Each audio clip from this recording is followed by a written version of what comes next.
به دقت دوستداران و طرفداران مولانا محمد معروف راسخ حفظه الله تعالی رسانیده می شود و شبکه یوتیوبی و تلگرامی مولانا محمد معروف راسخ حفظه الله تعالی ابونه شوید.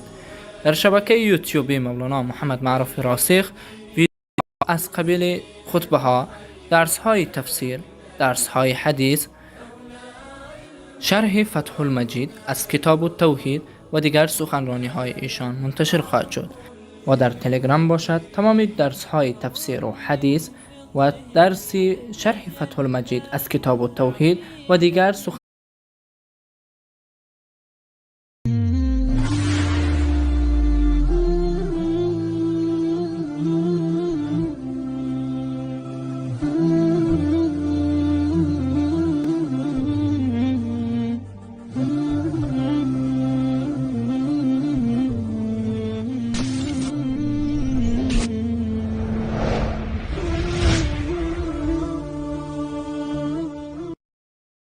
به دقت دوستداران و طرفداران مولانا محمد معروف راسخ حفظه الله تعالی رسانیده می شود و شبکه یوتیوبی و تلگرامی مولانا محمد معروف راسخ حفظه الله تعالی ابونه شوید.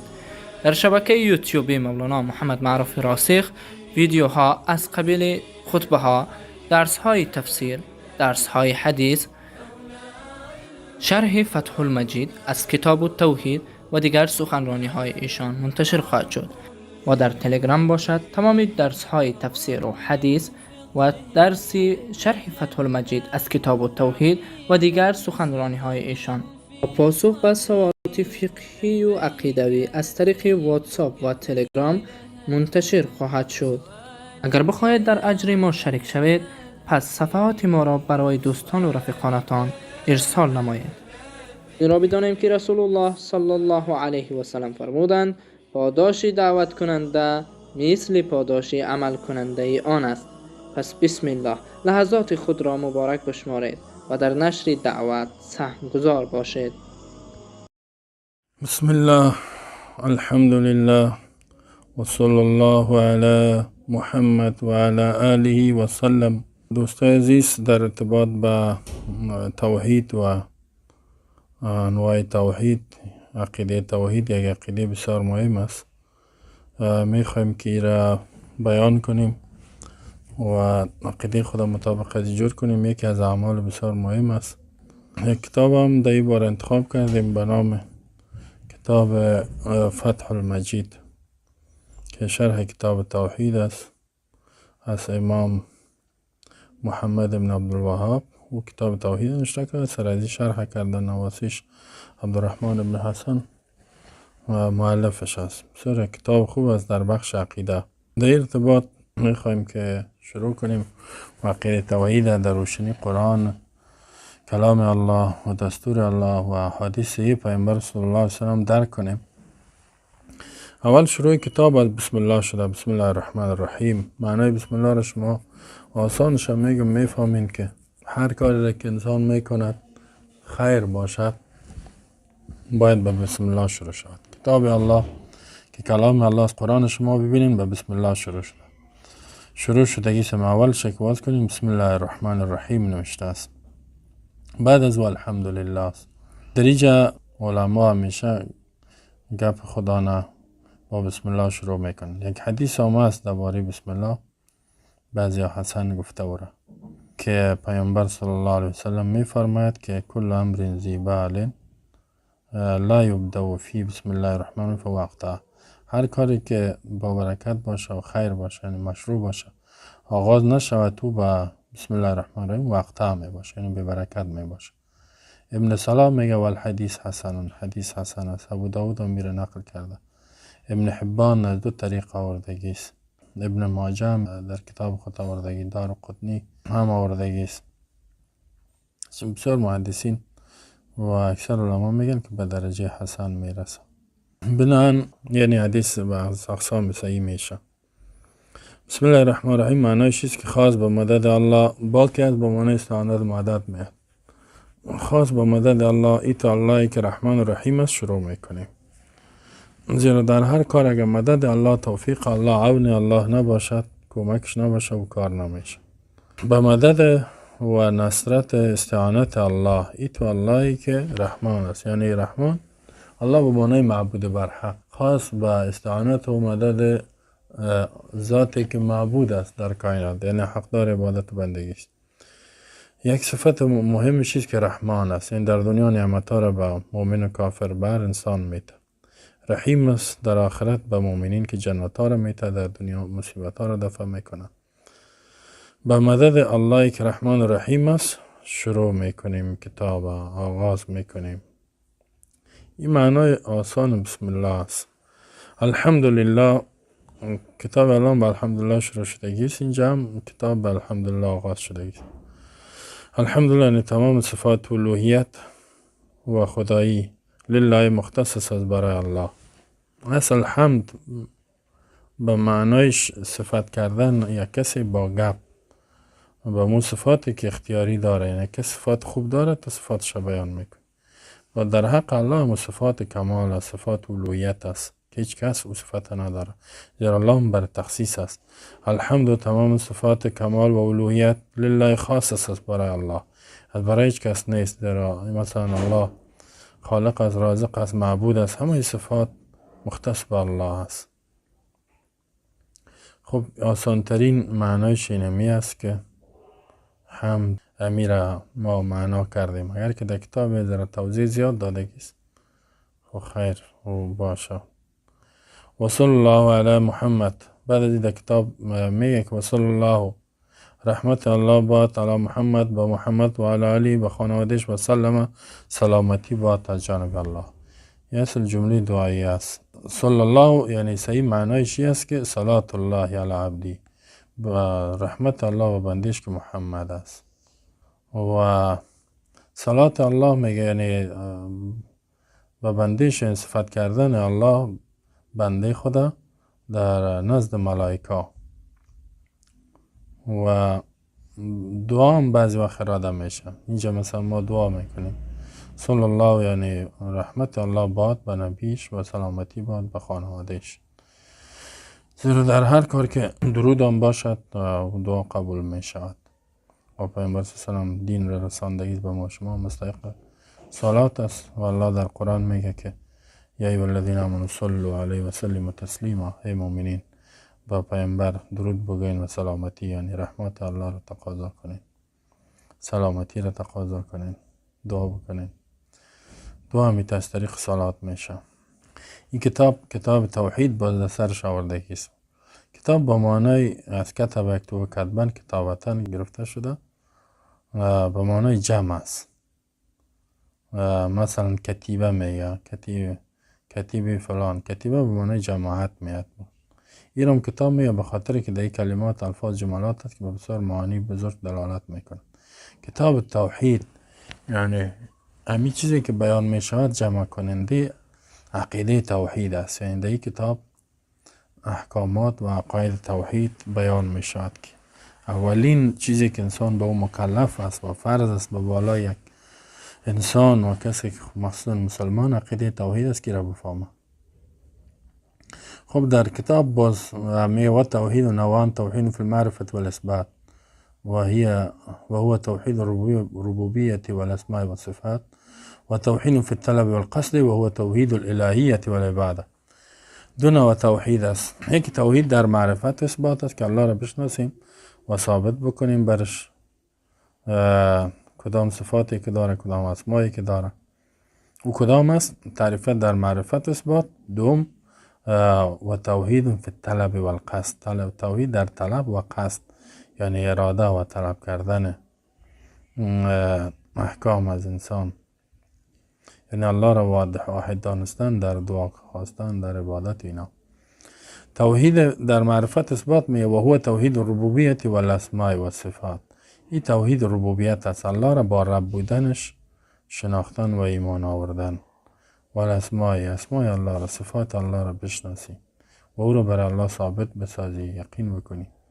و توحید در طلب و قصد است که او کدام است؟ و هو توحید الالهیة والعباده.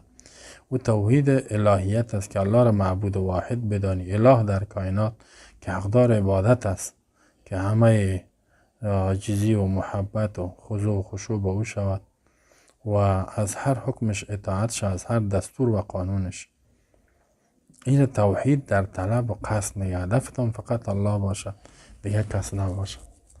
خب به خاطر تایید از این گپ علامه ابن قیم که از علمای بزرگ است قرن 8 از این الله یاد میکنه، ای صاحب کتاب قال الله علامه ابن القیم رحمه الله عبدالرحمن ابن حسن که مصنف کتاب فتح المجید از قال علامه ابن القیم رحمه الله.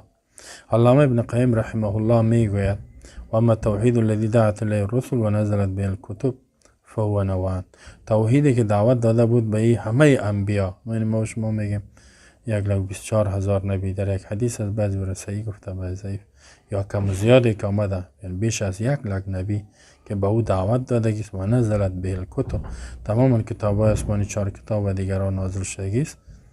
اینمی توحید میفهو نوعان، دو قسم است، توحید فی المعرفت و الاثبات، یکی توحید در شناخت و اثبات الله و صفاتش، و توحید فی الطلب و القصد، دوم توحید در طلب و قصد است. اولش که توحید در معرفت و اثبات است، هو اثبات حقیقت ذات الرب تعالی. اثبات چه معنی؟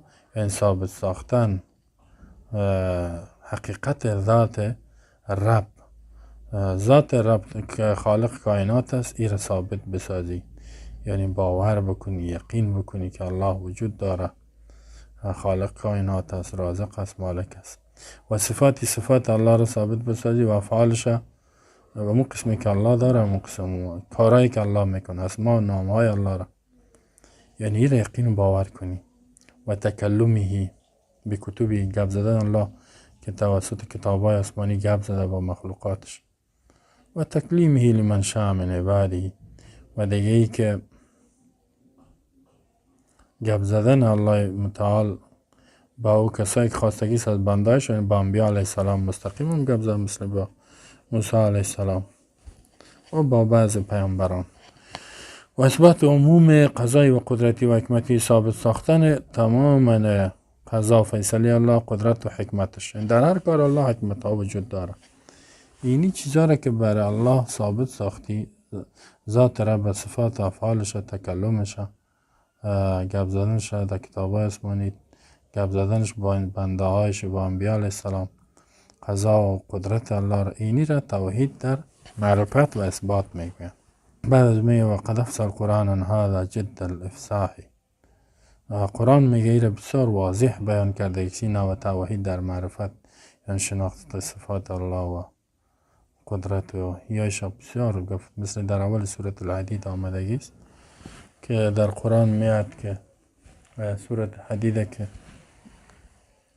ما شما ببینیم در اوجه بیان میکند اولین آیاتش، و در سورة طه میاد باری 27 است و سوره 57 است.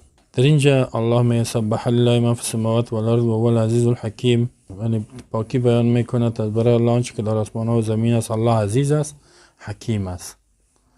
و باز می له ملک السماوات والارض، خاص در اختیار الله است تمام آنچه که در آسمان و زمین است، یعنی اختیارات آسمان و زمین و هر آنچه که است پیش الله. یحیی، حیات میته، و یمیت، و مرگ میاره، و هو علی کل شیء قدیر، و الله به هر چیز قدرت داره. سعی کنیم این نوع توحید در معرفت اثبات الله در اینجا بیان میکنه. هو الاول والآخر والظاهر والباطن و هو بكل شیء علیم. خاص الله که از اول است، یعنی از ازل الله بود، هیچ چیز نبود. والآخر و آخر است، همه چیز فنا میشه، الله باقی است. والظاهر و ظاهر است، از نگاه دلایل اینا ما الله را میبینیم. والباطن و قدرت و ایناش باطن است که ذاتش دیده نمیشه بچشم.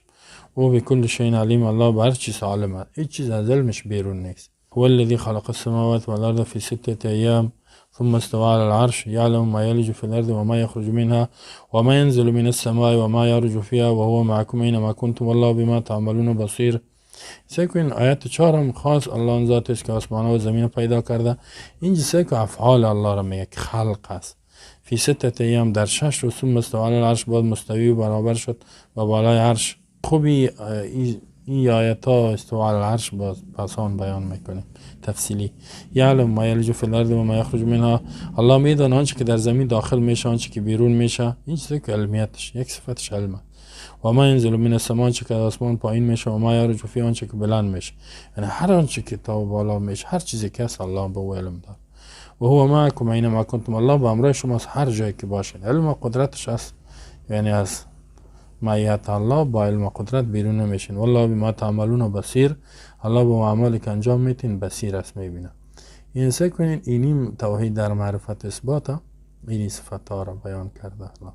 در سوره طه می طه ما انزلنا علیک القرآن لتشقى الا تذکرة لمن یخشى، در اون جمع امی صفت ها را بیان میکنه، مثل امی مشابه سوره حدید بیان میکنه. و امی قسم در سوره آخر حشر مثلا هو الله الذي لا اله الا هو الرحمن الرحیم، هو الله الذي لا اله الا هو الملك القدوس السلام المؤمن المهيمن العزيز الجبار المتكبر. در اونجا ببینین الله صفات خدا بیان میکند که عالم است، با آنچه که پوشیده است آشکارا است، رحمان است، رحیم است، ملک است، قدوس است، پاک است، سلام است، خود سلامت است، دیگر را سلامتی میده، مؤمن امن دهنده است، مهیمن است، نگهبان است، عزیز است، قدرتمند است، جبار است، قانون گذار است، یعنی به قانون دیگه کس محتاج نیست، متکبر صاحب عظمت است. اول تنزیل سجده الف لام میم تنزیل کتاب لا ریب فیه من رب العالمین. در اینجا ببینین الله صفات خدا بیان کنه. اول آل عمران الف لام میم الله لا اله الا هو الحي القيوم نزل عليك الكتاب الحق مصدقا لما بين يديه وانزل التوراة والانجيل. سورة اخلاص بکمالها قل هو الله الله الصمد لم يلد ولم يولد ولم يكن له كفوا احد. بگوی پیامبر الله واحد است، تنها الله الصمد بی نیاز است، محتاج به مخلوق نیست، همه مخلوق به الله محتاج است، حاجات خدا را پیش میکنن به الله. لم یلد بچه اولاد نداره، ولم یولد پدر نداره، ولم یکن له کفوا احد، هیچ کس هم مانندش نیست. یعنی صرف در اینجا خود نام گرفتم و بعضی سوره ها را گفتم به خاطر که بازی تفصیلش میاد، یعنی کم کم بیان شد. این توحید در معرفت اثبات میگه. دوم نوش که توحید در طلب اراده است، ما تضمنته سوره قل یا الکافرون. میگه همون چیزی است که ایره شامل میشه سوره قل یا ایها الکافرون، یعنی امر و نهی الله. قل بگوی پیامبر یا ایها الکافرون، ای کافران، لا اعبد ما تعبدون، ما عبادت نمیکنیم چیزی را که شما عبادت میکنید. یا ایها الکافرون لا اعبد ما تعبدون ولا انتم عابدون ما اعبد، و ما شما نیستین که عبادت کنین اون ذاتی را که ما عبادت میکنم. ولا انا عابد ما عبدتم ولا انتم عابدون ما اعبد لكم دینکم ولی دین. ما معبودای شما را که چیزی انسان عبادت میکنم یا در دنیا میبینید، چیزی بت عبادت میکنه، چیزی حیوانا را عبادت میکنه، چیزی ستاره ها را عبادت میکنه، چیزی هر مخلوق، چیزی پاچا را، چیزی رهبرا را، الله پیامبر میگه که این کافر هستین شما، غیر از الله دیگه چیز عبادت کردین، اطاعت مطلق کردین، از ایمان بیرون هستین. و دری قول الله تعالی در سورت آل عمران آیت 64 الله میگه قل یا اهل الكتاب تعالوا الى کلمة سواء بیننا و بینکم. بگوی اهل کتاب، اهل کتاب یهود نصارا، یهودیا الله کتاب تورات برشان نازل کرده، نصرانیا یا نصارا حال عیسوی ها که میگن خودشان نام خدا نه، برای زینا انجیل الله نازل کرده بود. پس آنیا کافر شدن به کتاب خودمون، به همه کتاب های آسمانی، و تغییرات دادن کتاب خدا را، از پیش خود بسیار چیزا را داخل کردن، شرکیات را داخل کردن، کفریات را داخل کردن. الله می قل بگوی پیامبر ای اهل کتاب یهود نصارا تعالوا بیاین الی کلمة، به کلمه و جملات احکام سواء بیننا و بینکم که برابر در بین ما و شما، الله نعبد الا الله که عبادت نمی کنیم بغیر از الله، یعنی بغیر از الله هیچ چیزی را عبادت نمی کنیم. این سعی کنین که این یعنی توحید در الهیت الله، یعنی معبود بودنش، الوهی عبادت. غیر از الله کسی را عبادت نمی کنیم، هیچ کسی را، نه سنگ نه چوب نه انسان نه رهبر، ولا نشرک به شیء، شریک نمی کنیم با الله هیچ چیزی را. همین حالا ببینیم هر کسی یک چیزی را عبادت میکنه. این دو میگه معبودای ما به میلیون ها هست، یعنی از میلیون هم بالاست تعدادش خدایش. الله میگه که اگر شما کتاب الله رو قبول دارین دو خود شرک کفر رد شده، هیچ کسی را شریک نمی کنیم، هیچ چیزی را به امر الله ولا یتخذ بعضنا بعضا ارباب من دون الله، نگیرد بعض ما انسان ها بعض دیگه انسان ها را اربابا معبودان خدایان فرمان روا من دون الله بغیر از الله. سکو این شرک در یهود نصارا بود که رهبرای خدا نه عبادت میکردن و علمای خدا نه. اتخذوا احبارا و رهبانا ارباب من دون الله والمسیح ابن مریم، سکت سوره توبه میاد. احبار یعنی علمای کلان، رهبان پیرای خدا نه عبادت میکردن. پیر رهبر علمایشان یک چیز حلال میکرد حلال میگفتن، حرام میکرد حرام میگفتن. یعنی یک چیزی را که الله حرام کرده بود اگه علما و رهبرایشان میگفت حلال است میگفتن صحیح. یک چیزی را که الله حرام کرده اگه اونا حلال میگفتن یا قبول میکنن. چیزی را که الله حرام کرده علمایشان، چیزی را که الله حلال کرده علمایشان تحریم میکرد یا قبول میکردن. این شرک یعنی انسان پرستی بود، رهبر پرستی بود، تنظیم پرستی و گروه قبیله پرستی در اینا بود. الله اینا و شرکشان گفت که نگیره بعض ما بعض دیگر رب بغیر از الله. فان تولوا اگر اعراض کردین شما فقولوا بگوین اشهدوا باننا مسلمون، گواه شوین شما باننا مسلمون که یقینا ما مسلمان هستیم. یعنی ما چیستیم تابعدار حکم الله هستیم که غیر از الله دیگه کسی را عبادت نمی کنیم، کسی را به امر الله شریک نمی کنیم، کدام رهبر اطاعت و فرمانبرداری مطلق نمی کنیم. رهبر خوب عالم است، اگر گپش مطابق کتاب الله بود، مطابق سنت احادیث پیامبر بود، هدایت پیامبر بود، قبول میشه، اگر نبود نه.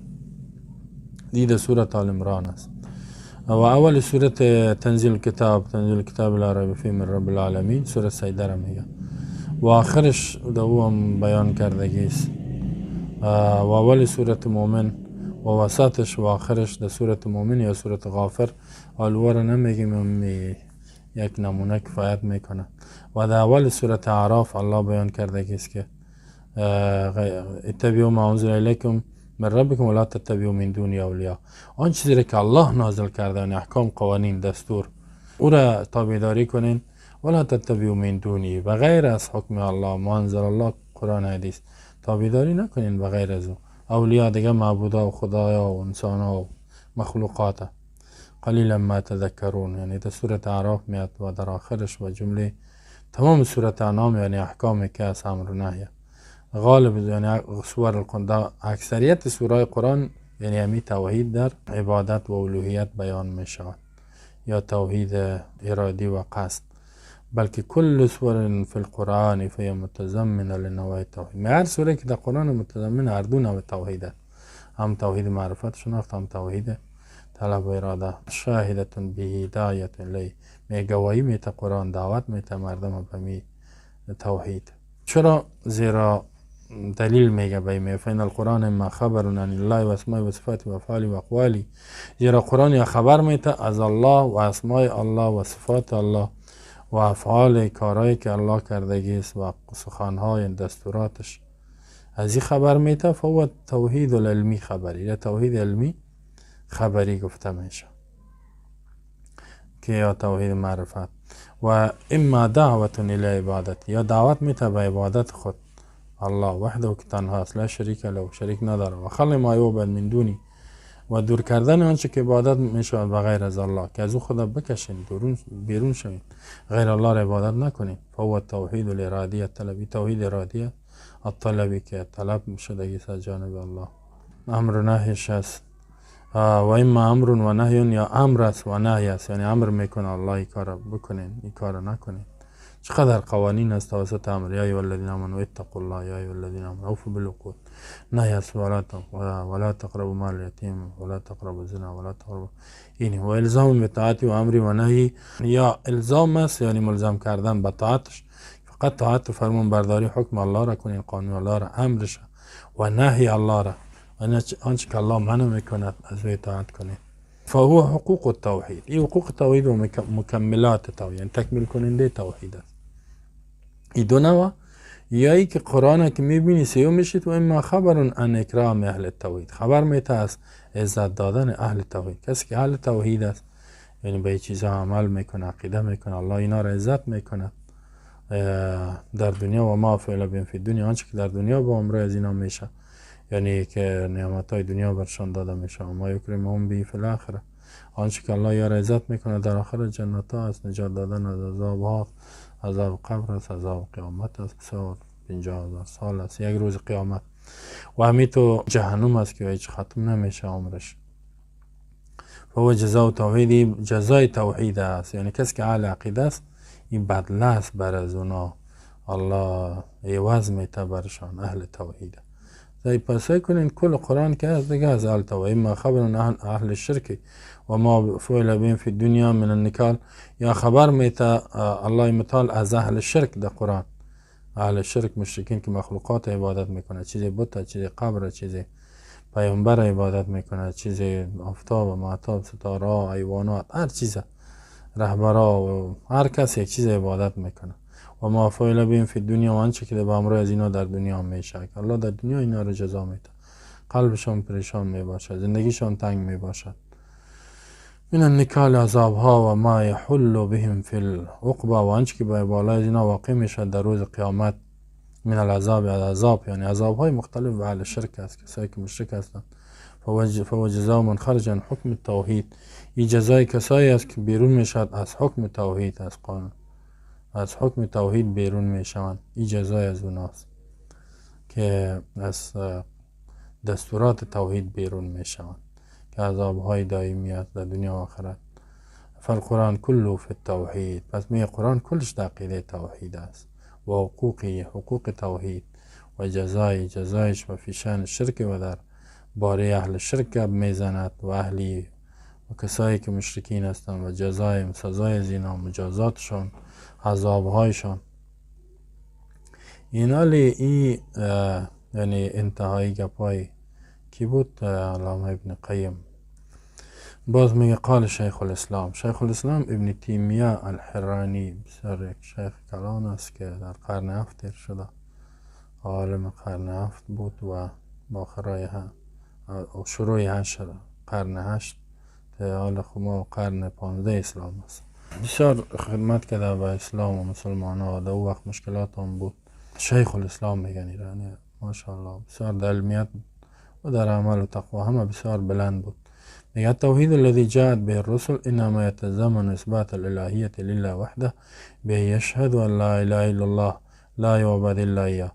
یعنی شیخ الاسلام میگه توحیدی که به این انبیا آمدگی است، این شامل میشود اثبات الهیت، ثابت کردن معبود بودن لله از برای الله، معبود فقط الله است، عبادت مختص به الله است، وحده تنها الله عبادت شد. چه قسم بیا یشهد الله اله الا الله، گواهی به اعلان بکنه، عقیده بکند که غیر از الله دیگه حقدار عبادت، بندگی، اطاعت، رکوع، سجده، مدد خواستن، استعانت خواستن، اطاعت مطلق کردن در کائنات وجود نداره غیر از این. الله اله یعنی ذاتی که او عبادت شود یا قانونش اطاعت شود بغیر از الله نیست. لا یعبد الا اياه، عبادت نمیشود مگر فقط الله، دیگه هیچ کس عبادت نشود. ولا یتوکل الا علیه، توکل نمیشه مگر به الله، یعنی اعتماد کامل، خود را سپاریدن به الله میشه، به دیگه کس خود نسپاری، به دیگه کس اعتماد نکنی که یعنی به درجه ازی که همه مشکل مرا حل میکنه. ولا یوالا الا له، دوستی نمیشود با کسی مگر به خاطر الله، کسی را که دوست میداری باید به خاطر الله باشه، نه به خاطر مالش، نه به خاطر پولش، نه به خاطر بعضی نعمتهای ظاهری که الله برش داده. ولا یعاد الا فی، دشمنی یا ولا یعادی، دشمنی نمیشود الا فی مگر به خاطر الله میشه. کسی را که بد میبری به خاطر بد نبری که بگوی قوم خوب نداره یا مال نداره یا سرمایه نداره، چهره خوب نداره یا رنگ نداره، بلکه به خاطر الله که مثلا عقیدهش خراب است، عملش خراب است. بازو فرق میکنه، اگه کافر بود بخیر رابطه نداره، اگه مسلمان بود برای هدایتش کار میکنی، برش دعا میکنی، دعای هدایت میکنی. یعنی کسی را که بد میبری به خاطر جنس و قوم و مکان و کشور و رنگ و گپا نباشه. این عقیده توحید میگه. سعی کنین با این کلش آیات هست تا در باره حدیث است. ولا یعمل الا لاجل، عمل نمیشود یک عمل نیک مگر به خاطر الله. هر عملی که میکنی به خاطر الله باشه، اگر به خاطر مخلوق کردی باز قبول نمیشه. عقیده توحید همیست که به خاطر الله عمل بکنی، صدقه میکنی، اگر با کسی نیکی میکنی، اگر خنده میکنی به خاطر الله باشد، یعنی نماز میخوانی، روزه میگیری، حج میخوانی، قرآن میخوانی، جهاد میکنی، هر عملت به خاطر الله باشد، غیر از قابل نیست. و ذلك يتضمن اثبات ما اثبته لنفسه من الاسماء و صفات، میگه شامل میشد اثبات آن چیزی که الله بر خود ثابت کرده است به ذات خود از اسماء و صفات، یعنی این هم شامل می شود. با دلایل می و قال تعالی الله می فرماید و الهکم اله واحد لا اله الا هو الرحمن الرحیم، اله شما معبود شما که حقدار عبادت و بندگی و اطاعت است، قانون از زیر اطاعت کنین، اله واحد، یک معبود است، 2 تا نیست، 100 تا نیست، 5 تا نیست، 1000 تا نیست، لک نیست، لا اله الا هو نیست، حقدار عبادت و بندگی و اطاعت الا مگر یک ذات است که الله الرحمن، این تو ذات است که رحمان است، در دنیا نعمت‌ها را میته، رحیم است، در آخرت هم جنت‌ها را میته. سورة بقره آیت 163 الله ای را میفرماید و همین قسم میفرماید که قال الله تعالی در سورة نحل آیت 51 لا تتخذوا الهین اثنین انما هو اله واحد فایای فرهبون، لا تتخذوا نگیرین انسان ها، جور نکنین، عقیده نکنین، الهین 2 معبود، 2 حاجت روا، 2 مشکل کشا، اثنین 2 دانه، انما هو، انما کلمه حصر است، نیست هیچ معبودی مگری که هو الله است، اله واحد که یک معبود برحق است که حقدار عبادت بندگی است، فایای فرهبون، پس خاص از ما بترسین، یعنی به درجه اولویت که میترسین از عذاب ما بترسین. اگه کسی انسانی تو عذاب داده نمیتونه عذاب دائمی، در دنیا اگه کسی عذاب میته ختم میشه، الله عذاب الله بعد از مرگ هم ادامه پیدا میکنه، یعنی خاص از ما بترسین. چه معنی شرک نکنین، 2 اله را عبادت، 2 دانه را عزیز یادش خب بخی شرک کلان است، سعی کنین یعنی توحید اولویت یا عبادت شامل میشه. دیگه آیت در سورة مومنین آیت 117 الله میفرماید و قال او من یدعو مع الله اله آخر، هر کسی که عبادت کنه فریاد بکنه مع الله به امر الله اله آخر، دیگه معبود حاجت روا گفت، مشکل کشا، قانون گذار گفت، عبادت کرد گفت، هر کس میتونه یعنی مطلق حلال حرام کنه، لا برهان له، نیست دلیل از برای الله، میگه دلیل نداره، این از تابعداری خواهشات خدا کرده، فانما حساب عند رب، یقینا حساب ازی به نزد ربش است، یعنی الله به امر ازی حساب میکنه. دیگه کس قانون گذار جور کردی، زنده باد مرده باد گفتی، پشت ازو دویدی، در حالی که مخالف الله دستور میته و قانون جور میکنه، الله میگه ما به امر ازی حساب میکنه.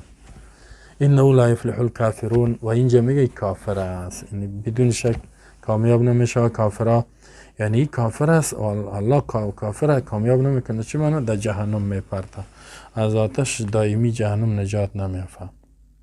سورة زخرف آیت 45 الله میفرماید و قال تعالی واسأل من ارسلنا من قبلك من رسولنا جعلنا من دون الرحمن آلهة یعبدون، حتی میگه که یعنی دین همه انبیا توحید بوده، توحید در عبادت، همین توحید در معرفت و در عبادت. واسأل سوال بکای پیامبر من ارسلنا من قبلک من رسولنا، من از او کسایی که ما فرستادیم پیش از تو از انبیا، یعنی انبیای گذشته را پرسان کن و حضور نداشتن، کتابایشان را ببین، علمشان را ببین. اجعلنا، آیا ما تعیین کرده بودیم من دون الله، من دون الرحمن، بغیر از رحمان ذات، آلهة، دیگه خدا دیگه معبودا بود یا بدون که اونها عبادت شون و اطاعت شون غیر از الله. الله میگه ما گفته بودیم دیگه کس عبادت کنین، دیگه کس حاجت روا مشکل کشا بدانین، و دیگه کس توکل کنین، دیگه کس مدد بخواین، دیگه قانون و اطاعت بکنین. یعنی چی معنایش است که دین تمام انبیا، قانون نظامی که همه انبیا آوردن و نمو توحید بوده که یک ذات عبادت کنین، یک ذات اطاعت کنین، به یک ذات سجده بکنین، از یک ذات که الله است مدد بخواین و مشکل کشا و حاجت روایتان یک ذات بتانین، قانون گذار در زندگیتان یک ذات بتانین. این کل دین کل انبیا بوده.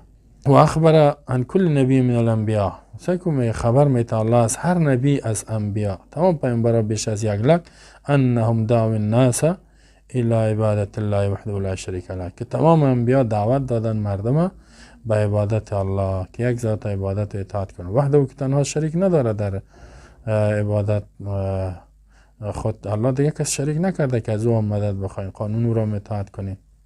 یعنی دین کل انبیا چی بوده؟ همی بوده که توحید در عبادت، عبادت اطاعت مختص به الله کنین. باز از ابراهیم علیه السلام دلیل میاره که هم یعنی ابراهیم علیه السلام پیامبره، است که همه دیگه انبیا د اولادی ازی آمدگی است.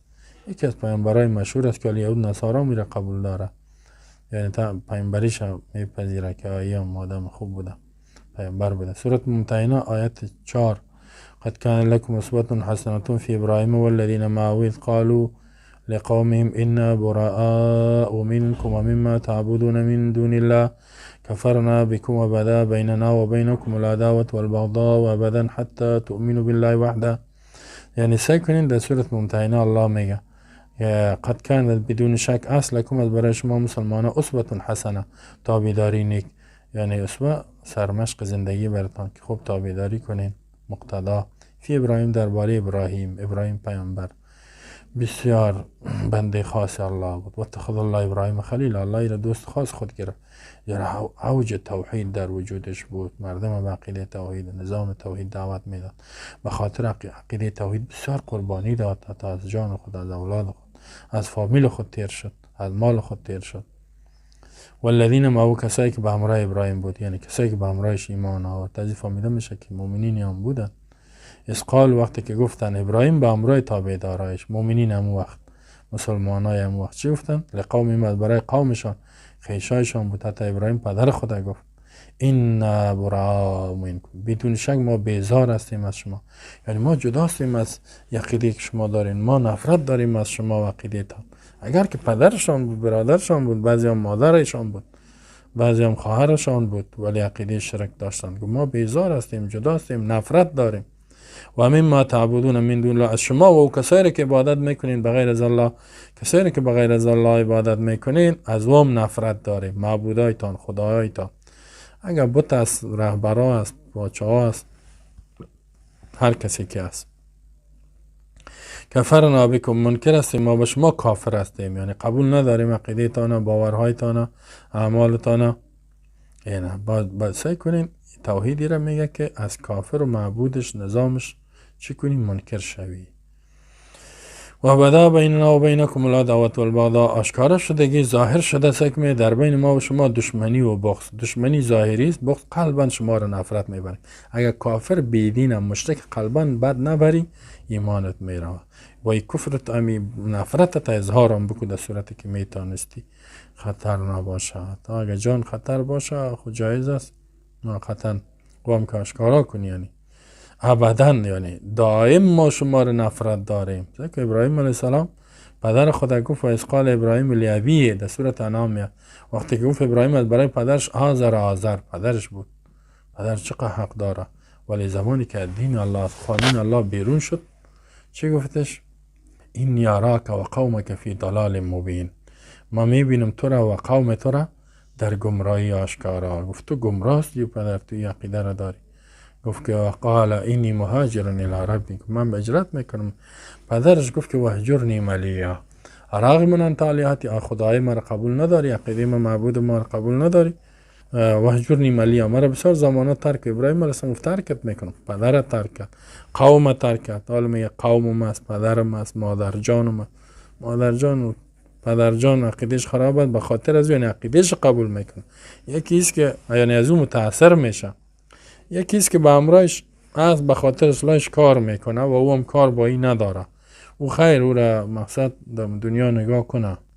نه، یکی است که او میخواد به دین خود را دعوت کنه و عقیده از او را قبول میکنه که پدر جان از حق داره. این کفر شرک است. میگه گفت که ما به دشمنی آشکارا شدگی است. ابدا حتی تؤمنوا بالله وحده، تا اینکه شما ایمان بیارین، عقیده بکنین به الله وحده و که تنها است، در ذاتش تنها، در صفاتش و در عبادت تنها یک ذات عبادت و اطاعت کنین. و قال عن المشرکین، از مشرکین میگه الله یاد میکند در دیگه آیت سورة صافات آیت 35-36: انهم كانوا اذا قیل لهم لا اله الا الله یستکبرون و یقولون انا لتارکو آلهتنا لشاعر مجنون. و انهم كانوا یقینا بودن این مشرکین اذا قیل لهم، وقتی که برشان گفته میشد لا اله الا الله، نیست حقدار عبادت بغیر از الله هیچ کسی، یعنی هیچ کسی عبادت اطاعت نکنین بغیر از الله، یستکبرون، استکبار میکردن، یعنی خود کلان میشماریدن، تکبر میکردن، نمیپذیرفتن، قبول نمیکردن، میفتن نه را قبول نداریم. چرا این دیگه خدایی که ما جور کردیم چطوره؟ و یقولون میگفتن اینا لتارکو، اینا حمزه سوال بر این کاره، آیا ما بدون شک تاریکو حتمی ترک بکنیم، اعلا بتیم آلهتنا معبودای خدا، خداهای خدا، لشاعر مجنون، به خاطر گپای یک شاعر، یک پیامبر شاعر میگفتم مجنون دیوانه، این خود دیوانه است، میگه که خدا را مشرکین مکه 360 خدا را جور کرده بودن، بت را عبادت میکردن، این 360 خداهای خدا اعلا بتیم به خاطر یک آدم شاعر و دیوانه، یعنی امکان نداره. یعنی الله میگه که وقتی که میگفتی لا اله الا الله، اینا تکبر میکنه. از چون فهمیده میشه که توحید در عبادت یا توحید ارادی، در قصدی ارادی که گفتیم نه، توحید در عبادت الوهیتی بسیار مهم است. و هذا فی القرآن کثیر. این در قرآن این آیات واقعا زیاد است که غیر باز انشاءالله جای با جای میآید. پس همین دو نوع توحید بود. بعد از این میگه ولیس المراد بالتوحید مجرد توحید ربوبیه. هدف از توحید یعنی کسی عقیده که داشته باشه تنها توحید ربوبیت نیست، کسی او را داشته باشه مسلمان شوه، نه، تا وقتی که توحید عبادت در زندگیش نبیاد، توحید الوهیت نبیاد، که الله را در عبادت یکی ندانه، در قانونگذاری یکی ندانه، خودم مکلف و مسئول در برابر حکم الله ندانه، این مسلمان شده نمیتونه، این مؤمن نیست، این موحد نیست. این انشاءالله دیگر روز بیان میکنم. الله متعال توفیق عمل نصیب کنه که عقیده خود درست یاد بگیریم. صلی الله علی نبینا محمد و علی آله و صحبه اجمعین.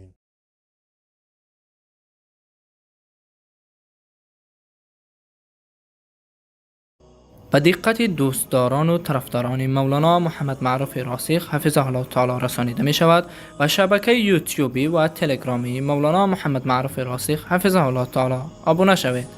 در شبکه یوتیوبی مولانا محمد معروف راسخ ویدیوها از قبیل خطبه ها، درس های تفسیر، درس های حدیث، شرح فتح المجید از کتاب التوحید و دیگر سخنرانی های ایشان منتشر خواهد شد و در تلگرام باشد تمام درس های تفسیر و حدیث و درس شرح فتح المجید از کتاب التوحید و دیگر سخنرانی های ایشان و پاسخ به سوالات فقهی و عقیدوی از طریق واتساپ و تلگرام منتشر خواهد شد.